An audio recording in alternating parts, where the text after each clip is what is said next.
Hey guys, welcome back to my channel. I hope you guys like this setup. I've never really done a video like this, sitting like this, but I thought for a girl chat, what better way to talk about some of these juicy topics that you guys left on my Instagram story. Then on my bed chilling, I hope you're in bed chilling. I do have some snacks. I got some Boom Chicka Pop, and I got my little lemon elderflower soda from Trader Joe's. And we're just gonna have some girl chat. That's all we're gonna do. You guys honestly gave me some great questions. Sometimes when I post on my Instagram story, like, leave me topics, leave me questions, I get like, how old are you? And when's your birthday? But I said, leave me some juicy girl chat topics, and y'all did that. I am filming on my phone right now, so I have all the questions written down on my iPad here, and we're just gonna get straight into it because we're gonna be here for a minute because y'all gave me some juicy, hot topics. So stay tuned. Please subscribe to my channel right now for more videos like this. Like this video so I know you like more sit down, chit chat videos like this, and follow me on Instagram so you can be a part of the next time I ask for your guys' questions or topics. Follow me on Tik Tok, Twitter, all that good stuff. That's always linked down below. And let's get right into it.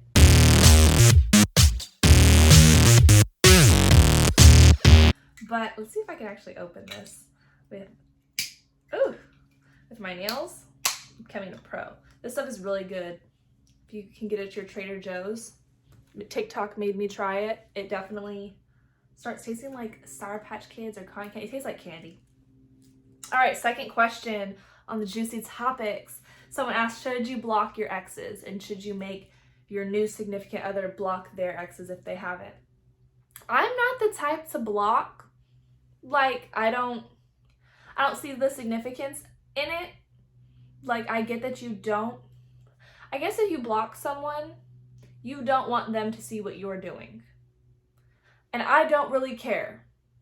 If you dated somebody and they were a part of your life and you said I love you and you really cared about that person, I never want things to like go down bad. Like, at one point this person was your whole world.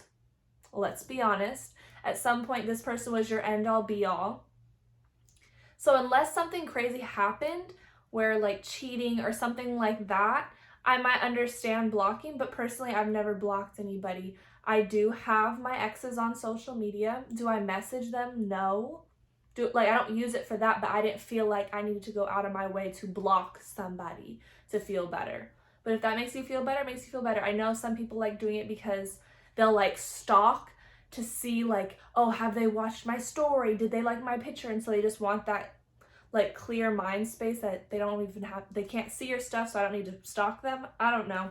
I don't really see a purpose in it. As long as you're not messaging, if that ex is like constantly trying to break into your new relationship, I'd probably say block them, because at that point they're not getting the hint.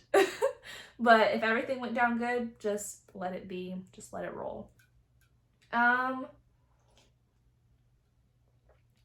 Do you ever feel like your sex drive isn't as high as your boyfriend's? Yeah. I feel like girls in general, just their sex drive isn't the same. Guys are definitely more thinking about it, but at the same time you could be with a guy that's real chilled back and relaxed and doesn't really care for it, and you're the one that's more like, so it just doesn't, I think it could go either way. Personally, I feel like he probably does have the higher one majority of the time, but yeah, if you're still doing it, you're still doing it. They just might want to do it more than you, or they might just be touchier than you. But I don't know. That was kind of a weird question. Yes, I feel like that sometimes, if that answers your question. Signs you're in a toxic relationship. If you are unhappy and you cannot go throughout your day because of something that they're doing, and they are doing just fine, completely fine, as if nothing bad is going on, I consider that toxic, because it's a one-way street. Like, if you get in a fight and it kind of both messes up your days and you're both kind of like just sad that day, that just means you like both care about each other. But if stuff is going on and it's always just one person being put down, I feel like that's kind of toxic. there's other ways that things can be toxic. I know, like, the way people talk to you can definitely be toxic if they're always putting up others around them, but then putting you down. It's like, I thought we were in a relationship. Like, what's poppin'? What's good? Let's talk about this. Toxicity can come in many different ways. A form of toxicity is not trusting each other, like stalking each other's location, looking through each other's phones. All that stuff can all still fall under toxic. Like, personally, me, I don't like having someone's location. Because, like, I want my best friends to have it, like, for safety measures, and if they were going to call me or something, they want to check where I am first to make sure I'm not at work. Something like that, that's totally fine. But with, like, a boyfriend, a lover, whatever you want to call them, I don't like having their location, and I don't think they need mine, because personally, the only time I know myself, through this, I know this to be true, I know it from experience, the only time I use somebody else's location to, like, for, like, a boyfriend, only time I check their location is one, if I'm mad at them, or two, if I'm stalking them because I think they're doing something sneaky. We need to just have that conversation. We need to have that foundation, baby. So, yeah, I don't really do the location thing. We just need to be able to talk about it. If I want to call you, I want to call you. You need to answer. Say I'm busy. Say I'm here. And then you can hang up. That's just me. What are your goals of 2021? I have a lot of goals. Personally, I don't want to speak on a lot of them. I just want to keep them in the works and keep them going, keep pushing at them. But I also have a very open mind that my life could take a million different turns that I was expecting. And sometimes that's a good thing. Like, right now, I don't really know where I'm going to end up. Like, I'm in college for the degree, for that good stuff. But do I see myself having an office job 10 years from now? Not really. So I'm kind of down for any life detour to see if it could put me on the path that I want to be on. But I'm also just open to seeing what path I end up on, if that makes sense. I'm just trying to keep all doors open, all opportunities open, and just enjoy the ride. But of course, I'm always trying to advance myself and find more success. I'm not just trying to have a downward spiral of having fun. A downward spiral, sorry. What are healthy social media restrictions in a relationship?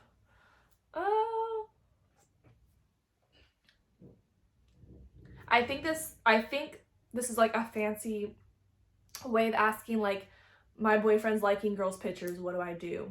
Type of question. That's where my head's taking this. I think it's okay if they like, I'm okay with celebrities. If you think Sweetie or you think Kylie Jenner, if you think those girls are cute, go ahead, like their picture, because I like them too. I think they're cute. And, like, the chances of you getting with them are, like, this big. So, like, sure. And then if it's, like, girls that you know and you're friends with, sure, like their picture. But if you're out here on the Explore page trying to find the most recent single person to spam their stuff, like, comment, no, get out, go. You need attention. You're not going to get it from me. Go get it from somebody else. I think when you're dating somebody, at that point, you should not be liking or commenting on anybody else's pictures who you used to mess with, you used to have a crush on. If that conversation ever went down that you guys both expressed, or one of you expressed that you liked or she liked you, you need to stop giving them attention, because at that point you have a relationship and you're kind of disrespecting them behind their back because you're still kind of entertaining something. Not that you're cheating, it's just like, why do you already told her you thought she was cute 3 years ago when y'all tried to have a little fling, and you're just saying it over and over again by liking her pictures. That's where my mind goes. So I'd say just as long as they know them and they're cool with them and they're friends with them, but if they ever had a thing, they need to not. You don't need to be swiping up on stories for any girl, to be honest. There doesn't need to be that. You're in a relationship. Unless you're saying, like, happy birthday or trying to buy some shoes. What's your opinion on skinny shaming? Oh, wow, this is a good one. Let me sip my tea. This stuff is so good. Skinny shaming, I think it's a real thing. The same way you can fat shame somebody, you can skinny shame someone. And I think it gets looked at differently because it's more of people's goals to be skinny. So people think they're complimenting you. They're like, oh, you're so skinny, you're so tiny, you're so petite. You need to eat a cheeseburger, get some meat on those bones. What? No, just say I'm pretty, say I'm beautiful, say that those things that, why are you emphasizing one attribute of mine? I don't know. When I hear someone say like, oh, you're so skinny, personally, I know I'm skinny. I know there's not a lot of meat on my bones. I've embraced it and I've started to love my body. But when you say it, I'm not sure really what you're meaning by that. And just the fact that sometimes I am trying to put on weight. And sometimes I feel like I need to put on weight to be looked at more as sexy or like a woman. And I feel like when I'm skinny, I'm still in like this little girl body. And like even I feel that sometimes with my hair, like curly hair is for like little girls and like straight hair with like waves is like sexy and more like grown woman. I feel the same way about skinny. So if personally in that moment, if I'm trying to put on weight and someone keeps reiterating that I'm so skinny, oh, you're so skinny, you're petite, look how little you are. I'm like, I'm trying to fix that right now. Can we not comment? Same thing goes with like eat a cheeseburger. It's like, guess what? I ate 7 and I'm trying to gain weight, so you need to shut up. I've been eating cheeseburgers. Like everybody's body just handles food differently. So just those comments I don't think are needed.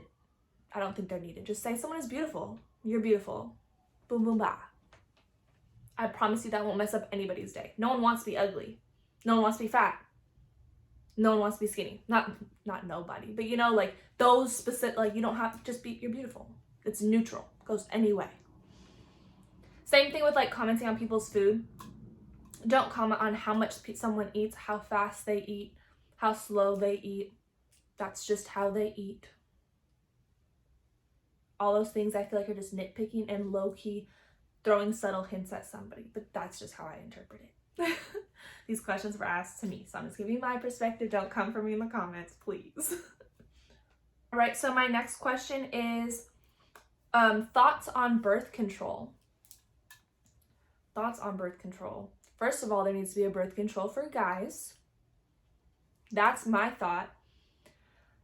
If you just make what comes out of them not potent, we wouldn't have a problem. Why are we doing the one that's on the women's with the egg? Like, go from where it starts. Where does it start? Anywho, I think birth control is really good as far as planning. I don't want to say being smart, but like being smart for what you want. I don't want kids right now. So I'm doing what I need to do to not have kids right now. Whether it be abstinence, condoms, birth control, like, you know what I'm saying? You just do what's smart for your planning. Do I think that they have negative side effects and they're not the greatest for you, especially being like teenager, early 20s, coming into yourself, finding yourself? Yes, because I think it does bring a lot of anxiety, depression, mood swings, and some of the stuff like your emotions are a little bit stronger. I feel like we don't need all those extra chemicals and hormones in our body, and that we should just, it's hard enough to just figure out yourself, let alone yourself with all these medications, drugs in you. But I do think it's better than like being pregnant and like getting a million abortions if it's like something that like continues to happen, you know what I'm saying? Or if it's like you're very sexually active and you're popping a plan B every 2 weeks. I think at that point it's like, okay, that's probably hurting you more. So let's just try to find something that we can just stay consistent with and not have these scares, not have these worries, and not try to harm our bodies in other ways. It's very controversial. I just try to like sum it up there, but I think it's good. But I also think like if you don't need to be on it, don't be on it, and find the type that works best for you. There's the pill, there's the shot, there's the patch, there's the thing in your arm, neck split-on. There's a bunch of different ways you can try it. I just say experiment until you find one that fits your body the best. Your opinion, just asking your opinion. Do you think everybody should have a hoe phase? A hoe phase. This is funny because when I got out of my last relationship, not that I was saying like I need to be a hoe, but I kept saying like I need to be single and just find myself, worry about myself, be in love with myself, do me, like not have any other person that needs me to look over them look over me, like just be Malia. And that just kind of like came and gone. I was single for a very short amount of time. But in that time, I did so much growth.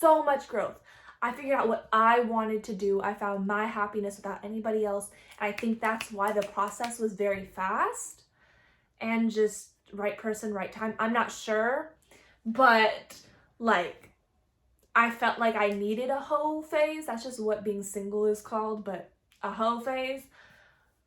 But I didn't. But it's also like some people think they need a hoe phase, like college-wise, to like experiment to see what type of things they want in a relationship, what kind of person they want in a relationship. I don't think you need to be opening your legs. You do not need to be opening your legs for multiple people back to back to back. No, I don't think you need to do all that. I think the right person will like you regardless, and you don't have to do all the extras. Is it getting dark on my face? I'm not sure. But I don't think you need to be doing all that, especially if you're going to be doing it. Do it very safely, please. But I think you just definitely need a time to find yourself and fall in love with yourself, not other people. That's my tea on that. We're coming down to the last two questions, folks. I hope you've been enjoying the ride. I honestly hope that you're either with your like best friend right now, talking about all these topics, with your boyfriend right now, talking about all these topics, or like texting them on FaceTime, like, what is your thought about this? Because I love doing that. I love talking to people about things like that. So that's why I was in love with the questions everybody was giving me. Okay, this one hits home. It says, thoughts on boyfriends with girl best friends. My boyfriend does have a girl best friend at the moment. He has multiple. And at first it was very scary. It was because I've had an experience in the past where it was like, you said this was just your girl best friend, but for some reason when we broke up, y'all ended up together instantly. And I also think sometimes certain girls do not know boundaries, and I think like, oh, that's like his little girlfriend. Like that's like, I think that's disrespectful. But I think it's definitely important for you to know the girl, or like be introduced to the girlfriend, just so that she knows that you're there and you met her firsthand, you kind of got her vibe. And I think it's just all trust. And if she was there before you, they have a relationship that was started before you, and you have to just kind of respect it. But I for sure, like, I can't be disrespected. So if anything were to cross the line, not that I'm saying me or her, but there'll probably be restrictions put on the table. Right now, there's no restrictions. Live your best life. Don't be stupid. Don't cheat. You know where the boundary is. Stay below. Don't even get close to it. But if you do cross it, it's a whole new ballpark. That's all I'm saying. Last question. How do you know when a relationship is over? This is kind of hard to just speak on relationships. I can only speak on the ones that I've had. And I think when you think the relationship is over, it probably is. It's probably on its downward spiral, and that's probably why you're feeling the way you're feeling. I feel like as the video goes on, I'm getting darker, and I think it's because the sun's going out. I'm not sure. But I think if you feel that way, you probably feel it for a reason. It's probably because energy, effort is not being reciprocated. You're probably just going like this instead of like still growing together. It could be a lot of things. Honestly, if I bring something up and we say we need to work on it, I know there's not going to be instant change, But if I see that we're just like that, or we're plateauing, like whatever it is, we're not growing, we're declining, anything like that, anything that's not even trying, I'm gonna, like, you got a week. If it's like, I gave you a month, we talked about this last month, and you've had opportunity after opportunity to show me that you were trying. Not that the whole problem was fixed, but that you were trying. And I kept giving you these opportunities, and there's just nothing coming from them. There's gonna be a stopwatch going. And I can't help that, because I'm not gonna sit here and just argue about the same things over and over again with zero growth. I get it if you have to argue with somebody over the same thing because it just keeps happening, but every time it's getting better.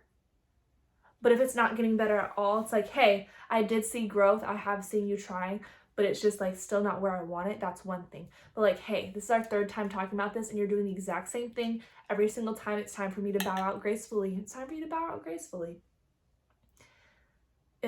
My thing is energy, effort. If those two things are not being reciprocated, why am I still giving? And that's that on that. That's gonna bring us to the end of this girl chat. I hope you guys enjoyed it. This has probably been my favorite video that I've ever filmed. And I definitely want to do this with my best friend so that you can hear different topics, similar topics and different topics from two different perspectives. And I love it because me and my friends pretty much all come from very different backgrounds. So you really get to hear it from different sides. So let me know if that'd be something that you're interested in. Like this video if you liked it. Please subscribe if you haven't already. Follow me on Instagram, TikTok, all that good stuff. And I'll see you guys next time. Bye, guys.